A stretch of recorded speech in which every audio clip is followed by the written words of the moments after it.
A'udzu billahi minasy rajim. Bismillahirrahmanirrahim. Assalamualaikum warahmatullahi wabarakatuh. Alhamdulillahi rabbil alamin wa bihi nasta'inu ala umuri dunya waddin. Wassalatu wassalamu ala asyrafil anbiya'i wal mursalin sayyidina wa maulana Muhammadin wa ala alihi wa sahbihi ajma'in. Asyhadu an la ilaha illallah wahdahu la syarika lah wa asyhadu anna Muhammadan abduhu wa rasuluhu la nabiyya ba'dah. Subhanaka la ilma lana illa ma 'allamtana innaka antal alimul hakim. Qala rabbi shrah li sadri wa yassir li amri wahlul 'uqdatam min lisani yafqahu qawli. Rabbi ati nafsi hudaha wa zakkiha anta khairu man zakkaha anta waliyuha wa maulaha thumma amma ba'du. Ma'asyiral hadirin jamaah salat subuh Masjid At-Tahirin yang dimuliakan oleh Allah Subhanahu wa taala. Syukur alhamdulillah di subuh hari Kamis ini kembali kita dipertemukan oleh Allah Subhanahu wa taala dalam kondisi sehat walafiat. Sholawat beriringkan salam semoga selalu tercurahkan kepada junjungan kita baginda Nabi besar Muhammad sallallahu alaihi wasallam. Bapak Ibu hadirin wal hadirat rahimakumullah, pada subuh Kamis kali ini kembali kita akan melanjutkan kajian tafsir kita di surat An-Nisa. Surat An-Nisa ayat 69, Surat An-Nisa ayat 70 dan 71 kalau memang memungkinkan waktu kita sampai An-Nisa ayat 72 atau 73. Sebelum kita mencoba mengkaji, mentafsirkan ayat-ayat tersebut, alangkah baiknya jika kita baca terlebih dahulu ayat-ayat yang akan kita tafsirkan. A'udzu billahi minasy syaithanir rajim. Bismillahirrahmanirrahim. Wa man yuti'illaha war rasul fa ulaika ma'al ladina an'ama Allahu 'alaihim. فأولئك مع الذين أنعم الله عليهم من النبيين والصديقين والشهداء والصالحين وحسن أولئك رفيقا. ذلك الفضل من الله وكفى بالله عليما. يا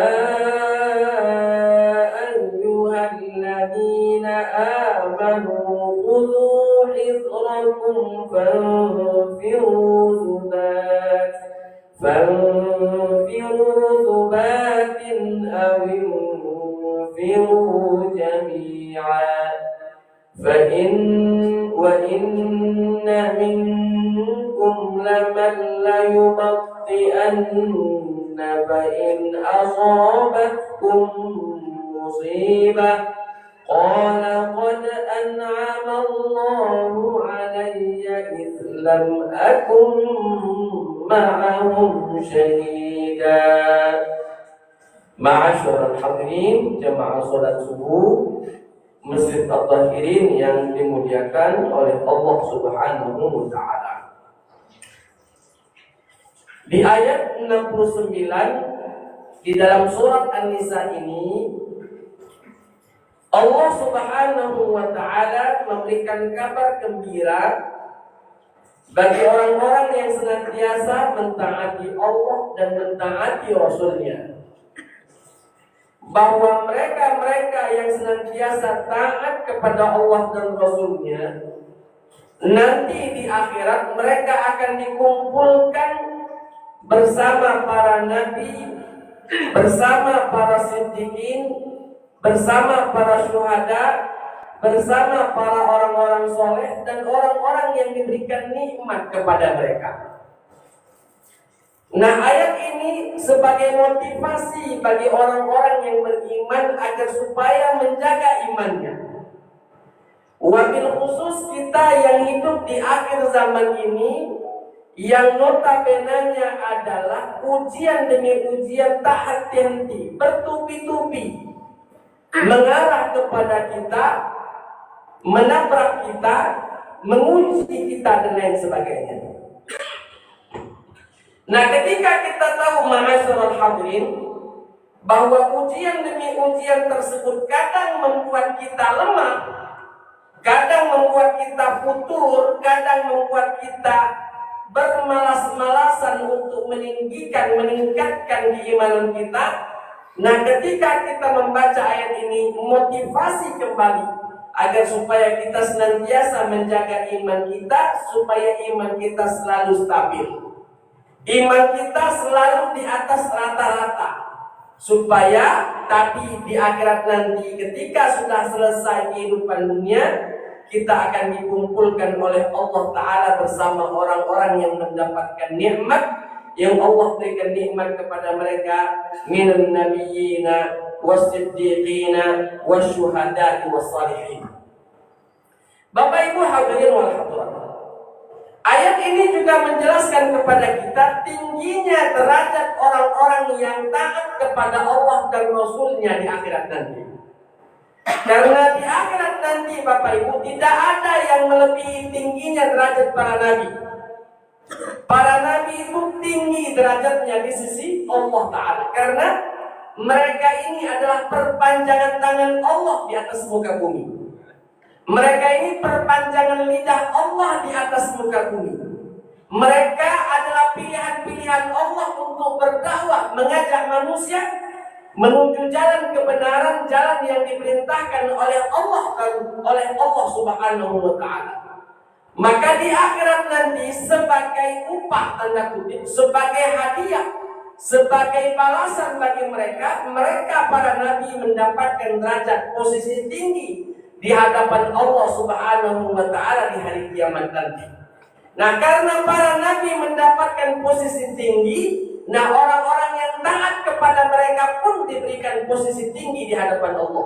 Karena Allah dengan tegas mengatakan, wa may yuti'illaha war rasula, barang siapa yang taat kepada Allah dan para rasulnya atau Rasulullah Muhammad sallallahu alaihi wasallam, fa ulaika, mereka itu ma'al ladzina an'ama Allahu alaihim, di akhirat nanti bersama orang-orang yang mendapatkan nikmat dari Allah Subhanahu wa Ta'ala, minan nabiyyina, dari golongan para nabi, was-siddiqina, dari golongan orang-orang siddiq, wasyuhada, dari golongan orang-orang yang mati syahid, was-salihin, dan orang-orang yang saleh di akhirat nanti. Nah, sekali lagi ma'asyiral hadirin, menjadi taat kepada Allah bukanlah mudah. Menjadi orang-orang yang taat kepada Allah dan Rasulnya bukanlah semudah kita membolak-balikkan tangan kita. Sulit sekali Bapak Ibu. Apalagi kita sadar bahwa kita memiliki musuh abadi. Kita sadar bahwa kita memiliki musuh yang mana musuh itu takkan pernah diam. Selalu mengajak kita menuju hal-hal yang dilarang.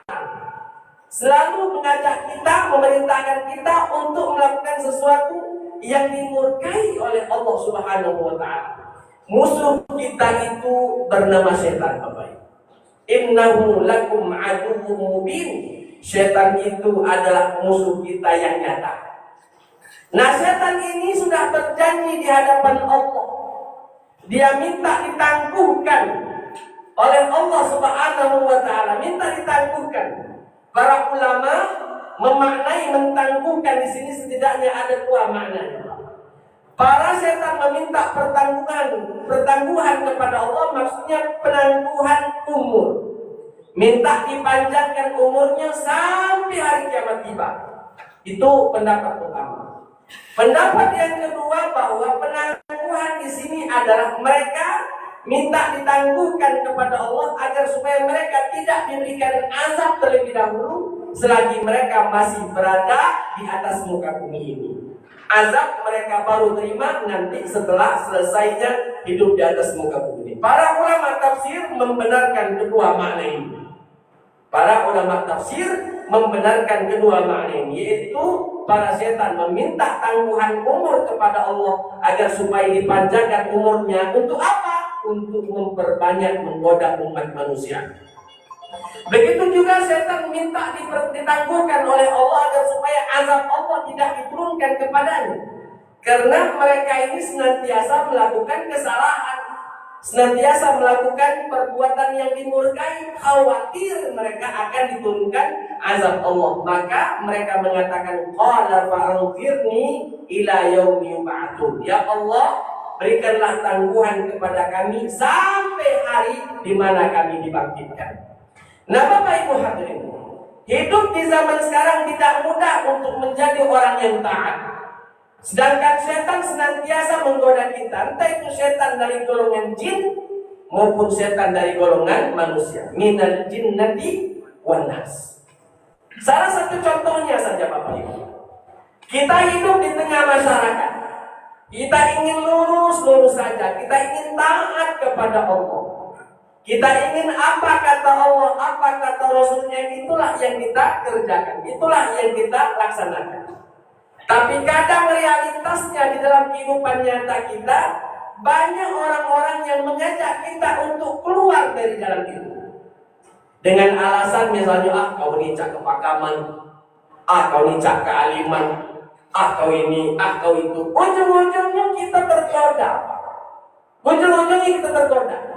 Contoh misalnya kita ingin puasa sunnah misalnya. Lalu ada teman kita mengatakan, sudah lalu jadilah puasa sunnah. Akhir tak lama lagi, sebulan lagi insya Allah kita puasa Ramadan baik. Jadilah, ngecala, akhirnya ngecala. Ini minal jinnati wan nas. Maunya kita, teman-teman kita malah memberikan motivasi. Masya Allah, tabarakallah, semoga puasamu lancar-lancar baik, semoga Allah berikan taufik dan hidayah kepada kita. Maunya begitu. Ini malah ngajak kita untuk mecah. Kalau terdengar suara azan, hayya ala sholah, hayya ala falah, kita pamit Pak balik dari tempat duduk kita, pengen pergi ke masjid. Apa kawan kita, kata kawan kita, duduklah dulu, ajak kepakaman nian kau ini. Nah, yang ini sekali lagi Bapak Ibu, tidak mudah menjadi orang yang taat kepada Allah. Tidak mudah menjadi orang yang taat kepada Rasulullah SAW. Apalagi mereka-mereka yang masih muda. Kalau yang sudah tua ingin taat kepada Allah, mereka berpikir nyawa sudah depan mata.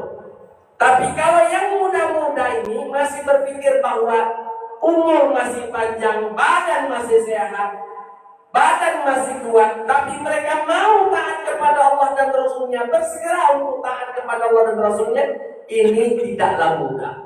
Makanya Nabi memberikan kabar gembira kepada para pemuda yang taat-taat tersebut. Kata Nabi SAW, mereka akan mendapatkan naungan Allah di mana tidak ada naungan lain di hari kiamat selain naungan itu dari Allah Ta'ala. Sab'atun yuzilluhumullahu fi zillihi yawma la zilla illa zilluh. Ada 7 golongan yang akan mendapatkan naungan Allah Subhanahu wa Ta'ala di hari kiamat nanti, di mana tidak ada naungan lain kecuali naungan itu datang dari Allah Subhanahu wa Ta'ala. Di antara 7 tersebut Bapak Ibu, pertama adalah rajulun nasya'a fi ibadatillah, pemuda yang tumbuh di dalam taat kepada Allah Subhanahu wa Ta'ala. Mereka, teman-teman mereka biasanya pemuda-pemuda yang menghabiskan waktunya untuk berleha-leha, pemuda yang menghabiskan waktunya untuk bermaksiat, pemuda yang menjauh dari Allah dan Rasulnya. Ini Masya Allah, tabarakallah, ada pemuda yang senantiasa tumbuh dengan taat kepada Allah dan Rasulnya. Orang-orang seperti ini tidak mudah mendapatkannya. Di antara 7 pemuda yang dapat naungan Allah tersebut, yang selanjutnya adalah rajulun qalbuhu mu'allaqun bil masajid, pemuda yang hatinya senantiasa terpaut hatinya dengan masjid. Tidak tahan lama-lama keluar masjid, kepengen balik lagi dari masjid, kepengen lagi masuk ke dalam masjid. Nah, oleh sebab itu ma'asyiral hadirin, orang-orang yang seperti itu, yang senantiasa ingin taat kepada Allah dan Rasulnya, selayaknya kita berikan apresiasi. Seharusnya kita berikan penguatan kepada mereka, bukan malah dihina, bukan malah dicaci dan lain sebagainya. Karena ada perkataan orang-orang penting di Indonesia, kalau kamu nak tengok calon-calon teroris, tengoklah pemuda-pemuda yang galak masuk masjid. Astagfirullahaladzim, berdesau rasanya Pak Nangernya. Kita seharusnya memberikan motivasi, mari masuk ke masjid, mari beribadah ke masjid. Ini malah ada mengacak. Aman nak tengok calon-calon teroris, tengoklah budak-budak yang sering datang ke masjid. Apa hubungannya kira-kira teroris dengan budak yang nak ke masjid? Ya, la haula wala quwwata illa billah. Kalau kamu nak tengok calon-calon teroris, tengoklah pemuda-pemuda yang jenggotnya panjang-panjang, yang celananya cingkrang-cingkrang. Ganti hubungannya. Kalaupun ada itu oknum, sekali lagi. Kalaupun ada itu hanyalah oknum sama sekali. Oleh sebab itu, ma'asyiral hadirin, Allah Ta'ala dengan tegas mengatakan, wa may yuti'illaha war rasulah, barang siapa yang taat kepada Allah dan Rasulnya, faulaika, mereka itu ma'al ladzina an'amallahu 'alaihim, di akhirat nanti bersama orang-orang yang mendapatkan nikmat dari Allah. Siapa mereka? Minan nabiyina, ya, mereka di antara mereka adalah para nabi, ya, wasiddiqina, orang-orang yang siddiqin, di antara mereka wasyuhada, orang-orang yang mati syahid, dan di antara mereka wassalihin, orang-orang yang soleh. Wa hasuna ulaika rafiqa, kata Allah Ta'ala, itulah sebaik-baik teman nantinya. Sebaik-baik teman kita di akhirat nanti mereka itulah an-nabiyyin wasiddiqin wasyuhada wassalihin. Itulah sebaik-baik teman kita. Di luar dari 4 orang tersebut, an-nabiyyin wasiddiqin wasyuhada wassalihin, itu semua membawa dan menjurus kepada masuk kita ke dalam neraka Allah Subhanahu wa Ta'ala. Na'udzubillah. Maka jadilah orang-orang yang taat, Bapak Ibu. Orang-orang yang taat itu disukai oleh Allah. Orang-orang yang taat itu akan mendapatkan posisi tinggi di hadapan Allah di hari kiamat nanti. Usahakan dan upayakan sekuat tenaga menjadi orang-orang yang patuh kepada Allah dan Rasulnya. Ketika Allah perintahkan A dan B, ketika Rasul perintahkan A dan B, tidak ada ucapan lain kecuali ucapan tersebut adalah sami'na wa ata'na. Kami dengarkan perintah tersebut dan kami taati apa yang diperintahkan.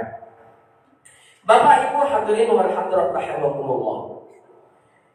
Makanya di akhir surat Al-Fatihah, Allah Subhanahu wa Ta'ala menjelaskan kepada kita, orang-orang yang beriman itu seyogianya mereka mendapatkan tempat yang layak di sisi Allah Ta'ala, ya. Bukanlah tempat yang dimurkai atau yang dibenci, bukan pula tempat yang mana orang-orang sesat di dalamnya. Makanya di akhir surat Al-Fatihah di ayat ke-7, Allah Subhanahu wa Ta'ala mengatakan siratal ladzina an'amta 'alaihim. Kita minta diberikan hidayah oleh Allah Ta'ala supaya melalui jalan yang diberikan nikmat oleh Allah Subhanahu wa Ta'ala. Siratal ladzina an'amta 'alaihim, jalan-jalan yang dilalui oleh orang-orang yang mendapatkan nikmat darimu ya Allah. Siapa mereka? Minan nabiyyina wasiddiqina wasyuhada'i wassalihin, orang-orang yang masuk di dalam orang yang diberikan nikmat oleh Allah adalah para nabi, para siddiqin, para syuhada, dan para orang-orang yang saleh. Ghairil maghdubi 'alaihim, bukan pula jalan yang kau murkai atas mereka, yaitu Yahudi, waladhdallin, dan bukan pula lah jalan yang ditempuh oleh orang-orang yang sesat, yaitu Nasrani. Bapak Ibu hadirin wal hadirat rahimakumullah. Jikalau kita menjadi orang yang taat kepada Allah dan Rasulnya, mendapatkan kenikmatan dari Allah Ta'ala, apa kata Allah? Dzalikal fadlu minallah. Itulah keutamaan yang Allah berikan kepadamu. Itulah keutamaan yang Allah berikan kepadamu. Bapak Ibu, Allah Subhanahu wa Ta'ala memberikan keutamaan kepada hamba-hambanya bertingkat-tingkat. Ada yang diberikan keutamaan dari Allah kepada hambanya dari sisi kesehatan. Ada yang diberikan keutamaan oleh Allah dan untuk mereka dari sisi ekonomi. Rezeki mereka luas. Ada di antara mereka yang diberikan nikmat oleh Allah Ta'ala dari sisi ilmu. Ada juga yang diberikan kenikmatan dari Allah untuk mereka dari sisi hidayah. Hidayah ini jauh lebih dari segala-galanya. Jikalau hidayah tidak diberikan, walaupun kita menjadi orang yang paling kaya, tidak ada manfaatnya harta yang kita miliki. Walaupun kita menjadi orang yang paling pintar, orang yang paling berilmu, kalau tanpa hidayah, ilmu tidak ada gunanya. Walaupun tubuh kita sehat, kalau tidak mendapatkan hidayah Allah, tidak jadi hal yang menggembirakan kita. Kalau orang yang kaya akan dapat kedudukan tinggi walaupun mereka tidak mendapatkan hidayah, maka Qarun akan mendapatkan posisi paling tinggi. Kenapa? Tidak ada yang lebih kaya Pak daripada Qarun. Sampai ini hari kalau kita bertemu harta yang tidak memiliki siapa, tidak memiliki tuannya, maka disebut dengan harta Qarun. Ya.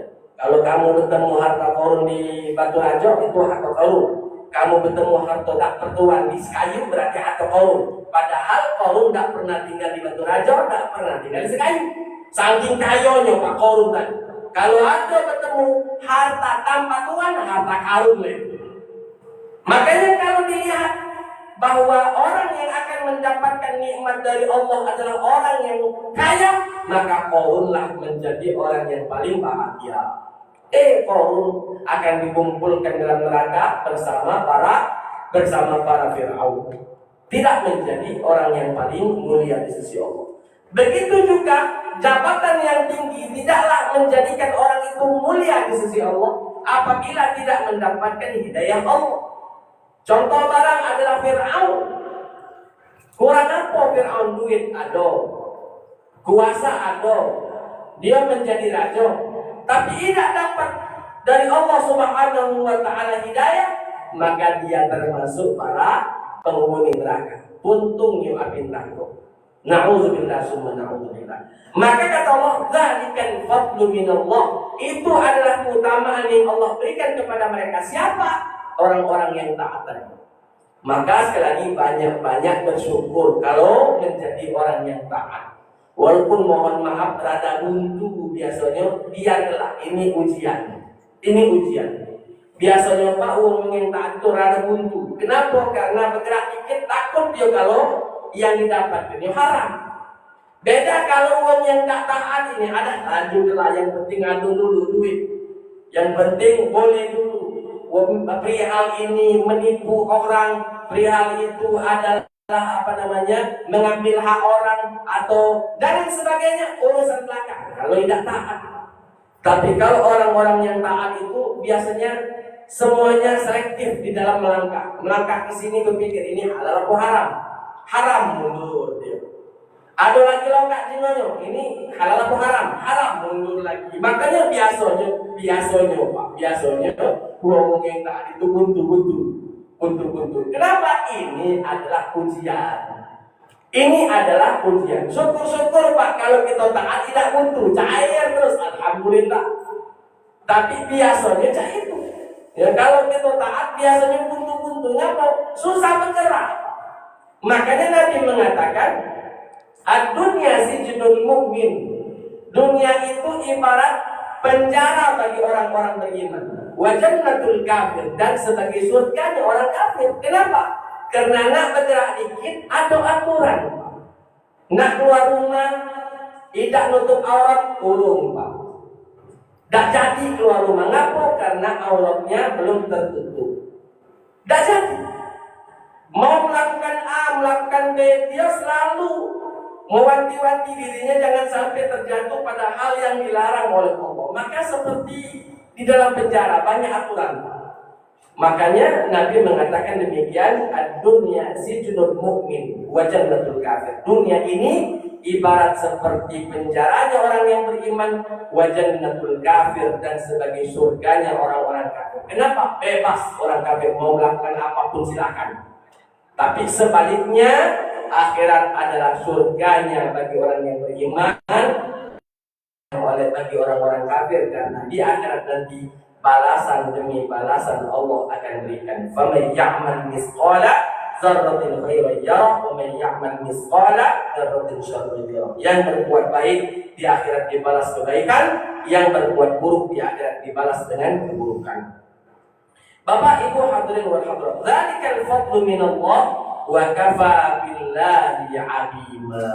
Maka cukuplah Allah yang Maha mengetahui. Bapak Ibu, ya, orang yang taat kepada Allah dan orang yang taat kepada Rasulnya, Allah tahu siapa-siapa mereka. Siapa-siapa mereka. Walaupun jati diri mereka tutupi, Allah Maha tahu. Kita kadang mohon maaf, ya. Kita malah kadang mempublikasikan kealiman kita. Padahal kita belum tentu alim.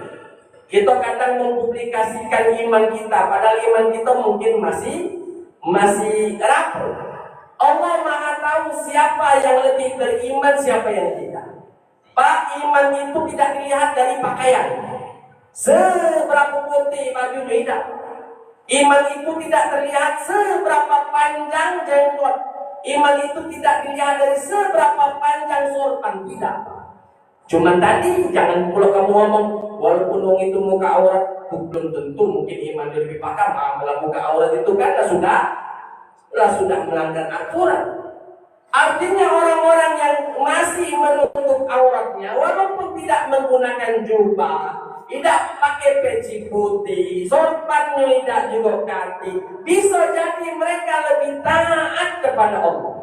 Makanya Allah dengan Nabi SAW dengan tegas mengatakan, Innallaha la yanzuru ila ajsamikum wala ila aswarikum wala ila amwalikum. Allah Ta'ala tidaklah melihat dari tubuh kita, dari perawakan kita, dari harta yang kita miliki, tidak. Walakin yanzuru ila qulubikum wa a'malikum. Allah itu melihat dari hati kita dan amalan buah dari iman yang tertancap di dalam hati kita. Maka kata Allah, wa kafa billahi alima. Cukuplah Allah saja yang tahu siapa orang yang paling alim, siapa orang yang paling takwa di hadapan Allah Subhanahu wa ta'ala. Makanya Allah melarang kita untuk mentazkiyah diri kita masing-masing. Contoh misalnya dalam Al-Qur'an Allah Ta'ala mengatakan wala tuzakku anfusakum. Janganlah kalian memberikan putusan untuk diri kalian sendiri. Aku ni wong makam, aku ni wong soleh, aku ni ini, aku ni itu. Tidak boleh. Wala tuzakku anfusakum. Kita tidak boleh mentazkiyah, mengatakan diri kita baik, karena Allah Maha tahu isi hati kita. Biarlah Allah yang menilainya. Biarlah Allah yang menilai. Yang penting kita berusaha untuk menjadi orang yang lebih baik, orang yang lebih taat kepada Allah dan Rasulnya. Oleh sebab itu Allah Ta'ala mengatakan Dzalikal fadlu minallah wa kafa billahi alima. Cukuplah Allah yang Maha tahu tentang keutamaan yang Allah berikan kepada kita. Tidak perlu diumbar, tidak perlu dipublikasikan. Karena kalau diumbar dan dipublikasikan, bisa jadi setan datang lalu merubah niat kita. Tadinya niatnya ikhlas, datang setan merubah niat tersebut jadi riya.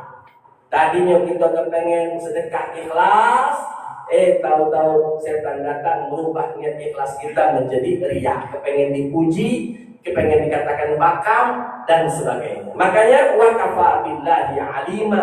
Cukuplah Allah Subhanahu wa ta'ala yang Maha tahu, karena Allah lah yang membalasnya. Manusia tidak perlu tahu dengan amal ibadah kita, karena manusia tidak kebaca untuk membalas amal kita tersebut.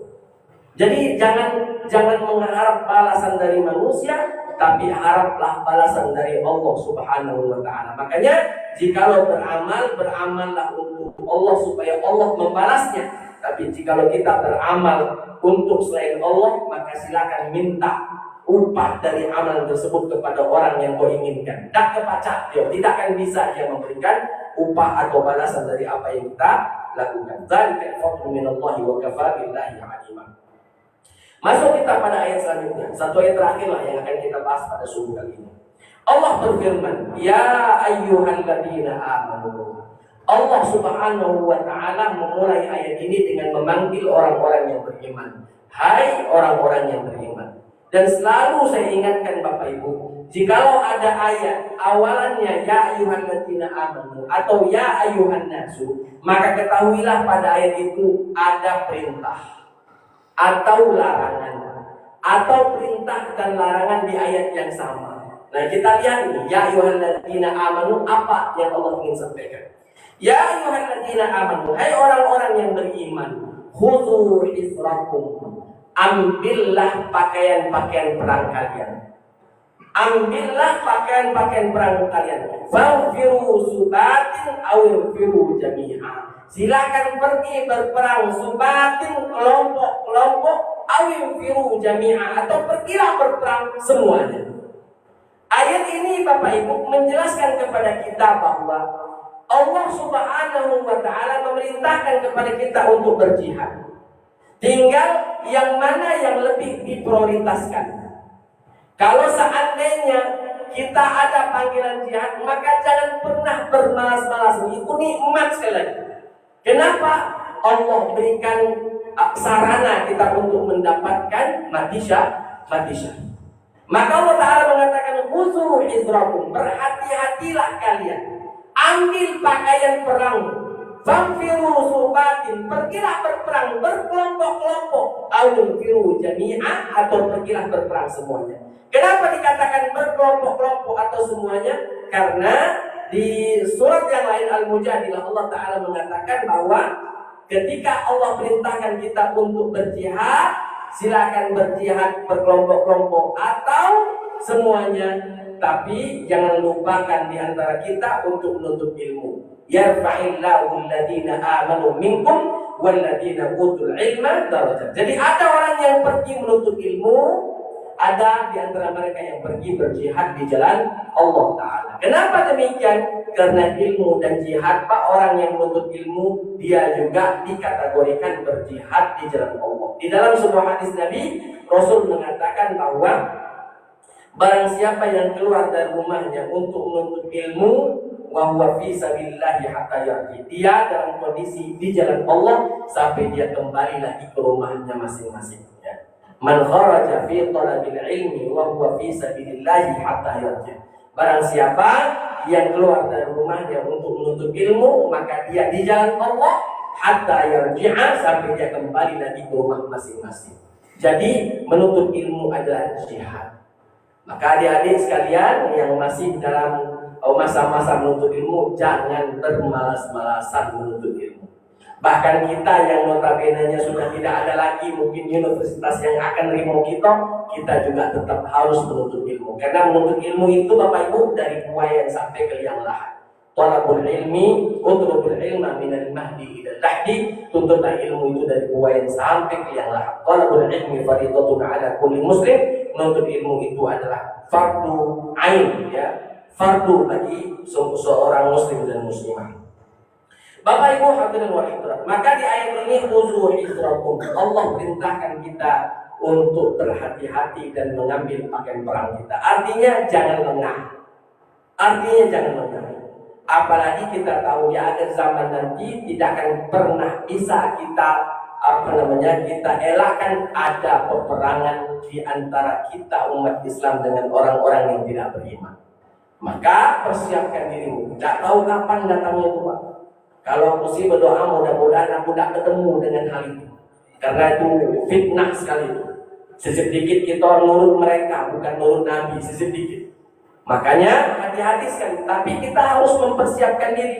Ya. Kita harus mempersiapkan diri. Kita mempersiapkan ilmu, kita mempersiapkan tenaga, kita mempersiapkan dana. Apa yang mampu kita persiapkan. Kenapa? Karena seorang mukmin yang kuat lebih dicintai oleh Allah dibandingkan seorang mukmin yang lemah. Ya. Orang mukmin yang kuat lebih dicintai oleh Allah Ta'ala dibandingkan orang mukmin yang lemah. Bapak Ibu hadirin, saya kira sampai ayat itu saja dulu, ayat 71 dalam surat An-Nisa. Insya Allah pada pekan-pekan yang akan datang kita akan lanjutkan kembali pada ayat-ayat berikutnya. berikutnya. Kita coba buka sesi tanya jawab, Bapak Ibu yang ingin bertanya dipersilakan. Silakan Bapak Ibu.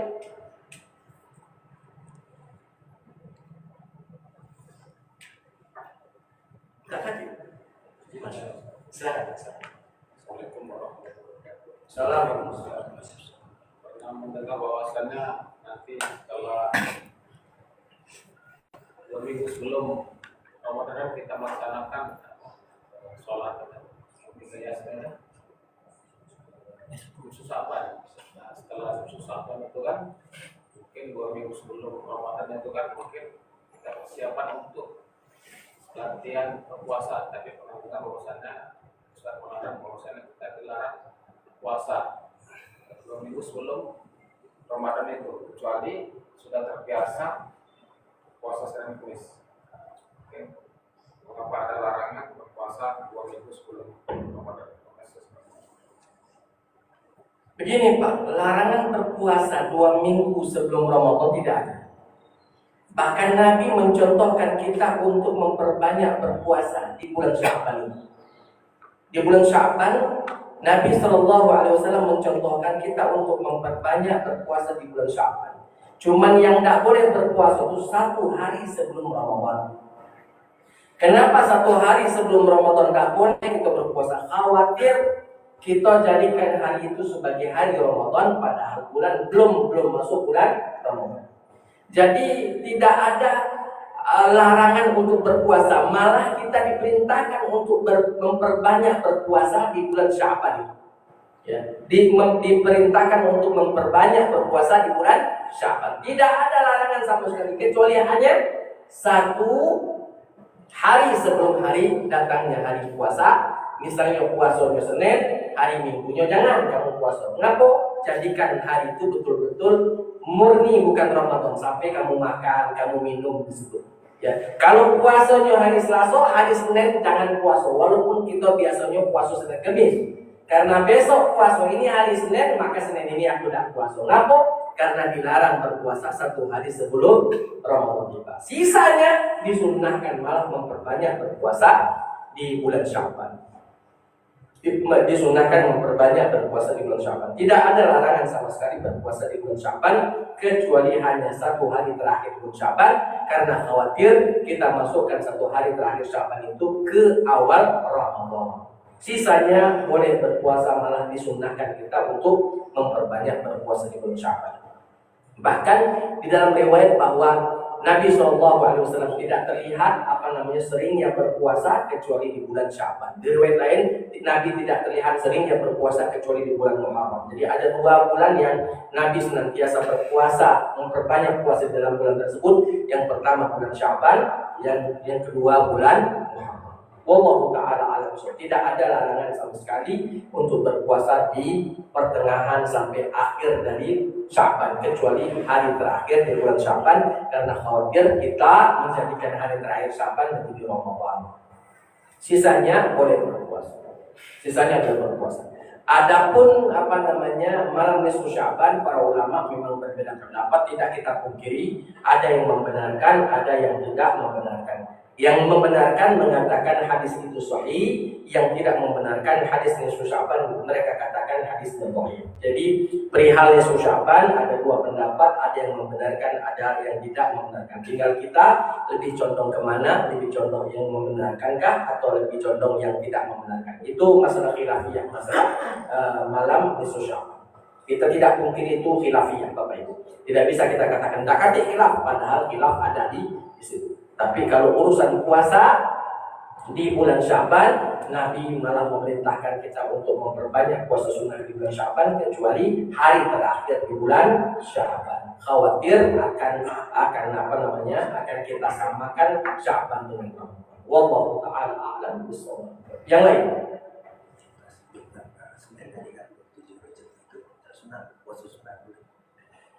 27 Rajab puasa sunnah boleh, tergantung. Kalau 27 Rajab itu kita puasa karena hari apa? Hari Senin. Kalau kita puasanya niatnya puasa hari Senin, boleh. Tapi kalau kita puasa niatnya karena hari itu 27 Rajab Nabi Muhammad Isra Mi'raj, tak kati. Nabi tidaklah mencontohkan itu.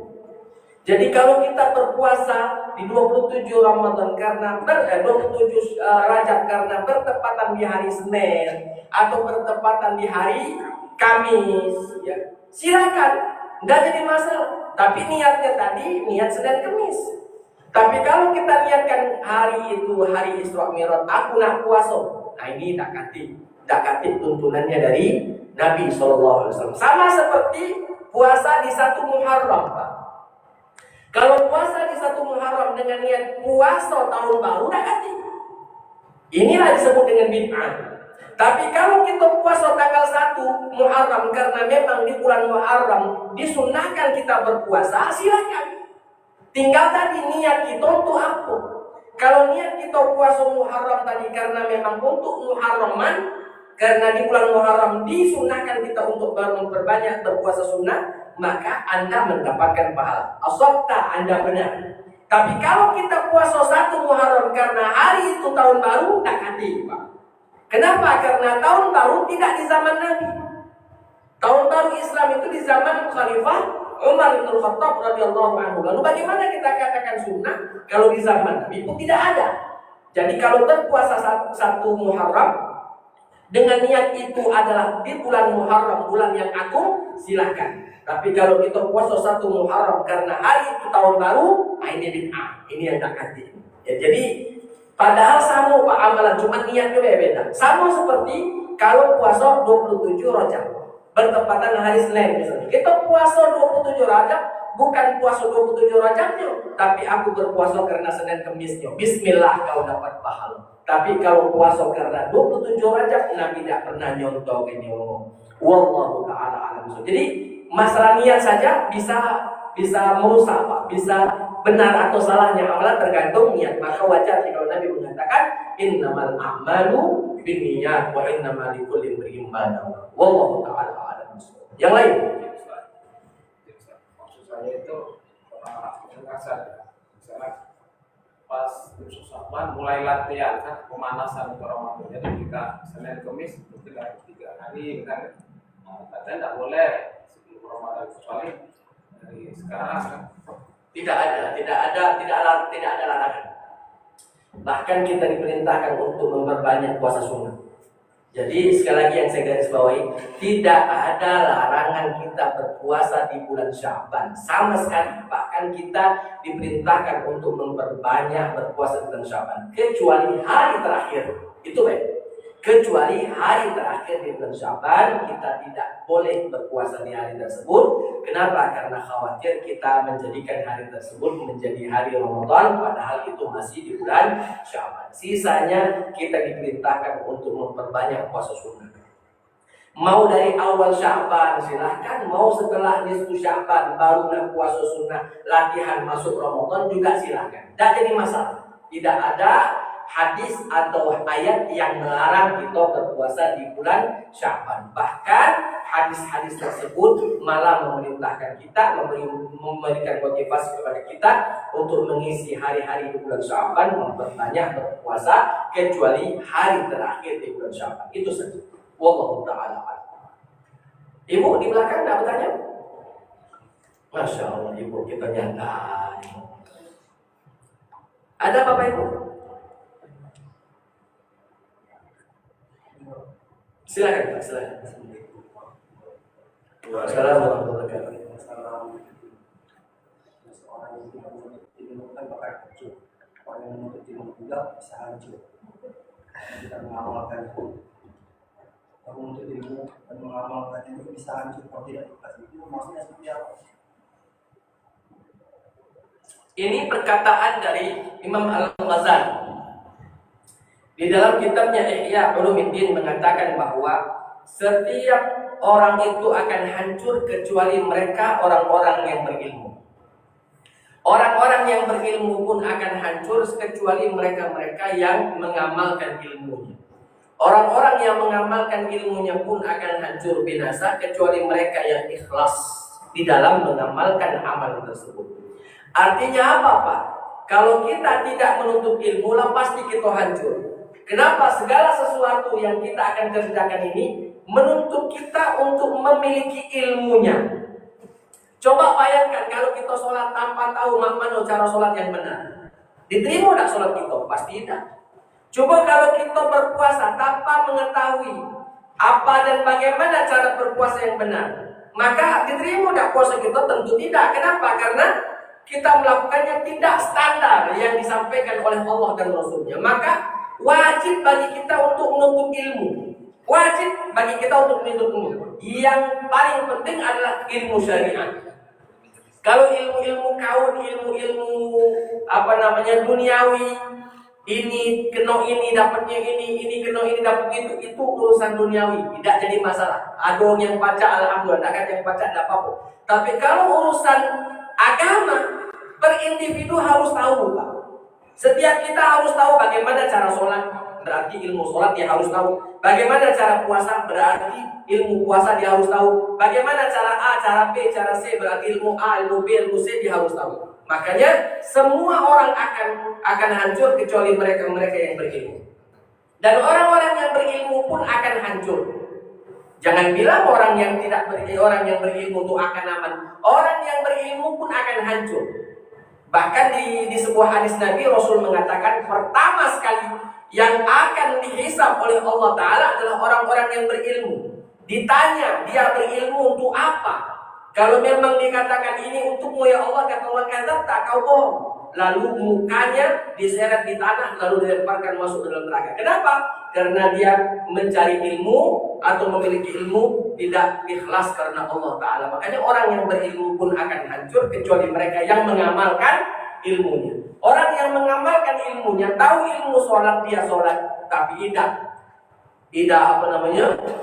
tidak ikhlas, mereka pun akan hancur. Makanya orang yang berilmu akan hancur kecuali orang yang mengamalkan. Orang yang mengamalkan pun akan hancur kecuali mereka yang mengamalkannya dengan ikhlas karena Allah. Ini menunjukkan kedudukan tinggi orang-orang ikhlas di hadapan Allah, karena orang-orang yang ikhlas ini melaksanakan segala sesuatunya hanyalah untuk Allah Subhanahu wa Ta'ala. Wa ma umiru illa liya'budullaha mukhlishina lahuddin. Tidaklah kami perintahkan mereka untuk menyembah kepada Allah kecuali ikhlas karena Allah Subhanahu wa Ta'ala.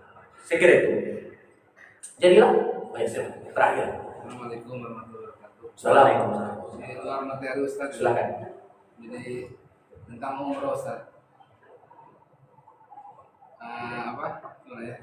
Kami ini pengen umroh bareng sama Ustaz. Jadi ada nggak Ustaz bayar pembayaran dalam sebulan sekali bayar yang nabung di masjid? Kami cuma aktimin gitu nah. Ada, bisa, insya Allah. Ada bulanan ada, via ada istilahnya itu. Kalau seperti kita ini kredit lah istilahnya begitu ya. Ada. Nanti saya coba tanyakan lebih lanjut ke kantor ya. Bagaimana caranya, nanti insya Allah kita sampaikan. Bisa pergi dulu baru nanti belakangan bayarnya. Yang penting tadi orang-orang yang yang tadi dipercaya atau bisa ada akunannya atau bagaimana, yang jelas kalau tidak salah itu Pak. Kalau tidak salah dia harus bayar DP 5 juta saja. Setelah itu dia lanjutkan pembayarannya tiap bulan. Wallahu ta'ala. Ada caranya. Ada sistem itu ya, bisa berangkat dulu baru pelunasan selanjutnya. Ada. Ya. Ada yang per bulan maksudnya Ustaz? Iya, ada. Nabung per bulan, Nyicil ada.